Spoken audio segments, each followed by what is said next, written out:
So yesterday, Elon Musk said that he has a plan B, but he would not elaborate.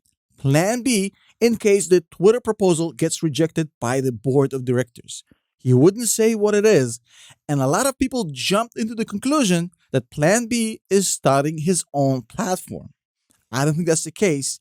I have it right here. I figured it out, and it's just genius in its simplicity. He's actually playing chess against these guys, and he's already 5 steps ahead. This is brilliant. You absolutely got to see this. Let's get this video going.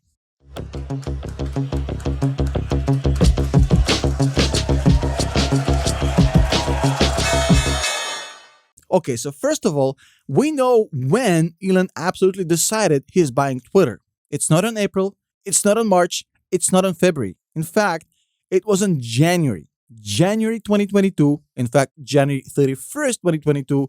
This is where Elon decided he's buying Twitter. Now, of course, he had no duty to tell anybody, and he didn't. But retrospectively, because we can look at the form that he filed on April, we can see that according to the Form 13D he filed, he started amassing Twitter shares on January 31st. And he went up all the way to 9.1%, just below 10%, which is exactly where you want to be to avoid further regulation and reporting. So he bought that, and he bought that in a very interesting manner. He got all the way to 5%, at which point he had to report. He waited with the report.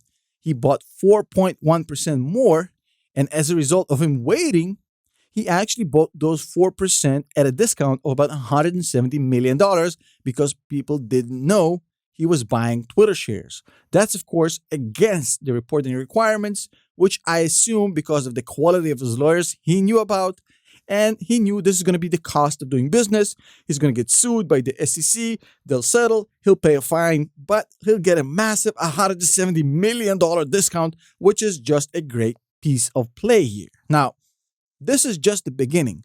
Once he got to 9.1%, he knew that going above 9%, going over to 10%, is going to require him to report that immediately. In fact, according to Section 16 of the Exchange Act, you got literally 48 hours to report that. You got 2 days. Now, obviously, he doesn't want to do that immediately. So he wants to create a situation where this reporting actually doesn't cause the share price to spike. So how does he do that? Well, first of all, a lot of people assume that him making an offer for 100% of Twitter was an actual bona fide attempt by him to purchase the stock. But here's the thing. He doesn't need 100% of the stock. In fact, he knew this offer is not going to get accepted by the Twitter board of directors because it's a Delaware corporation, and basically based on the bylaws of Twitter, you have to have board approval before you even go to the shareholders and you ask for their approval. And even then, you need 67% of shareholders to approve. But basically, he knew because the board knows he's going to fire them all one by one, they're not going to accept his offer. So he made this offer to purchase at $54.20, knowing damn straight that the board is going to say, no, we're not taking your offer. Now, basically what he wanted to do, and there's a really good video by my friend Sasha Yanchin on YouTube. Go check it out. I'm going to put the link in the description below explaining this beautiful play. Essentially, when he made the offer of $54.20, he created a ceiling. Basically, he stated the price at which he's going to buy Twitter. That meant that as far as the price can climb, he can never go above $54.20 because this is the price at which he's supposedly going to buy the company and take it private. If you pay $57 for the stock and he buys it off you at $54.20, that means you lost money, right? So basically, this was a ploy for him to set the price at $54.20. And as long as this price is set, he can buy stocks in the free market at under $54.20. Now, his true goal here isn't to get to 100% because you don't need 100% of a company to control the company. You need exactly 51% of the company. If he can get to 51%, all he needs to do is get rid of the board, which he can easily do, replace it with his own people, and take over the company. He doesn't need 100% of the shares. But here's the problem.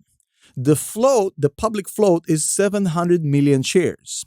The total outstanding shares of the company are 800 million. That means that Elon Musk needs to get to 401 million shares of Twitter to get 51%. Now, that's not going to be easy. He already got 71 million or 72 million based on his initial purchase. So that means he needs 330 million more shares. Now, what happens if Elon goes out and tries to buy these shares in the open market? This is going to spike the price like crazy. The price is going to go up like a Thailand. It's going to go whoop. Well, obviously, the price is going to skyrocket through the roof. Elon is definitely not interested buying Twitter at $120 per share. There's absolutely nobody on earth who thinks that this is a reasonable price to pay for a company that makes $5 billion in revenue per year. Besides the point, why pay $120 per share when you can pay $45? That's the whole logic here.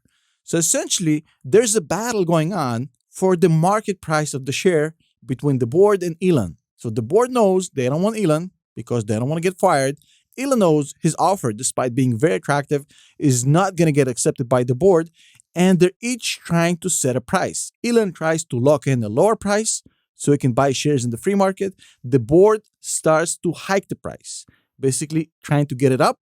So Elon pays more money to get more shares, essentially discouraging him from purchasing enough stock to gain control. And that is why all along, Elon made sure he dropped some hints that he might actually sell the existing stock if his offer is not accepted.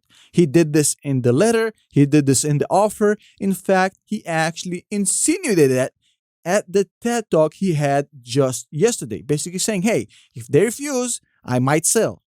And if you do that, you create doubt, you create risk, which actually means that if he sells 10% of the stock or 9.1%, the share price is going to plummet. So you introduce more risk into the stock, shrinking the price. So basically, on the one hand, we had Elon trying to push the price down by saying, hey, I might sell. The price is $54.20 max. And if it doesn't get accepted, I might sell. So the deal is at risk. On the other hand, the board made sure that all the main newspapers know that they're going to refuse this offer.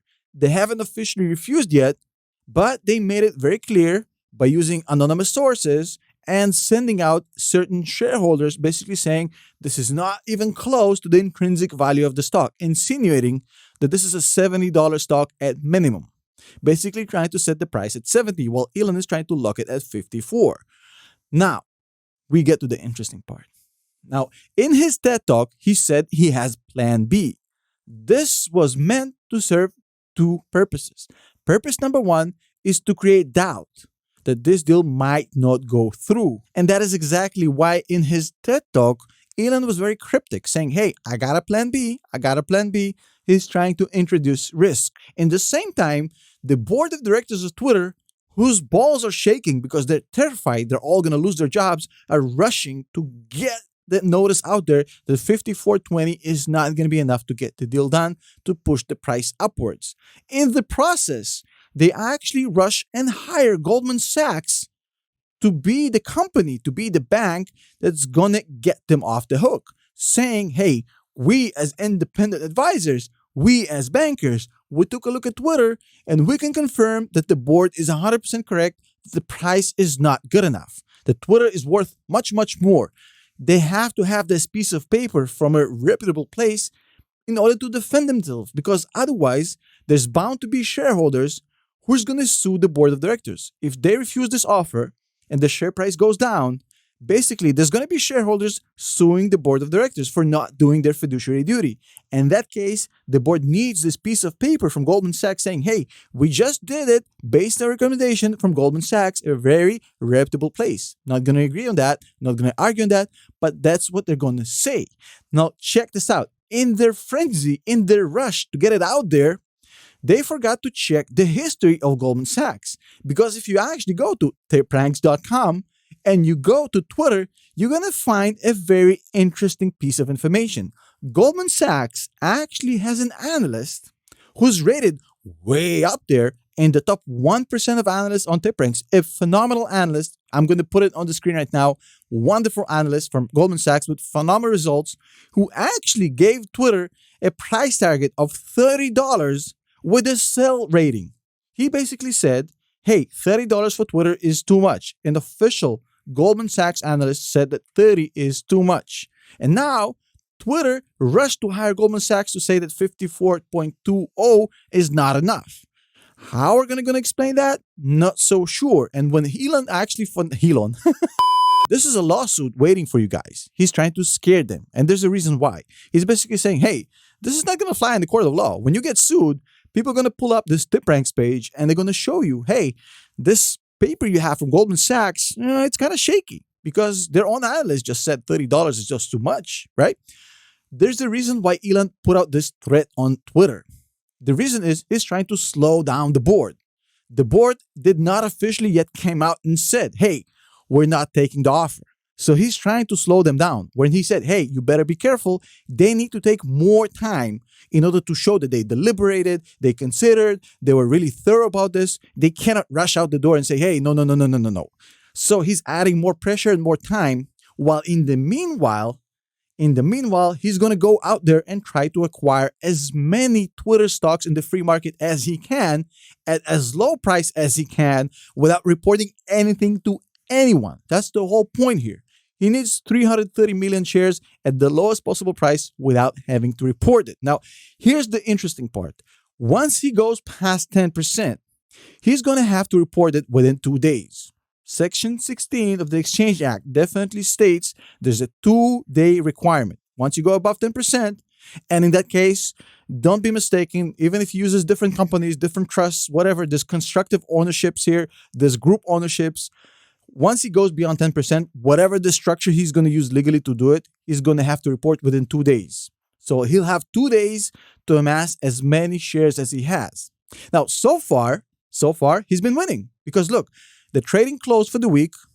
Today is Good Friday, right? The price is $46. The price was $45, $46 when this whole thing started. It spiked up. It stopped at 52, just below his offer, and it went down to $46. So it means that at least for now, the market is much more on the we believe Elon that he might not take this deal than we believe that this deal is going to settle for $60, $70, like the board is trying to paint. So far, Elon is winning the narrative battle. And that means that at least on Monday and Tuesday, he's going to have an opportunity to buy stocks at around $40, $50. Now, the more price action we have on this, obviously the price is going to get pushed up. But as long as the board does not come out and say, hey, we're not accepting this, he's going to have it capped at $54.20. Now, when the board actually comes out and says, hey, we're not taking the offer officially, that ceiling gets unleashed and basically the price can go up as long as he reports it on time. Now, all I'm going to say about it is that Elon has a very interesting history with reporting things on time because the previous reporting he needed to file about going above 5% was not filed on time. In fact, it was only filed when he was done purchasing 9.1%. So Elon, I'm just speculating here, might just go all out, buy a whole bunch of stock, get to 20, 30, 40%, whatever he needs to effectively control the company. And then he's going to report it, knowing damn straight he's going to pay a fine for doing that. And basically considering it as a cost of doing business. If somebody is the richest man on earth, he's been proven not to be financially motivated, and he's gung-ho and determined about buying Twitter, you think a fine from the SEC is going to stop him? So he might just do that. He might just say, screw it. Let's just buy everything, report it late, pay the fine, and get a hold of Twitter. And we'll deal with all this settlement of lawsuits once we're actually in control of Twitter. He might. But then again, he might not. Who knows? Now, the story here is that this battle is going to continue. The board is going to try to push the price up. He's going to be trying to push the price down. The thing is that history shows us that trying to push the price up and making hostile takeovers too expensive just gets people like Carl Icahn and several other corporate raiders to pay more. But they still get it done. If they really want the company, they'll get it. Especially a guy who's the richest, wealthiest man on earth, and he has the capacity to create liquidity for this deal. Make no mistakes about it. Twitter can only make it more expensive for him. They can only land a few punches, but they're still going to get knocked out. The board, that is. So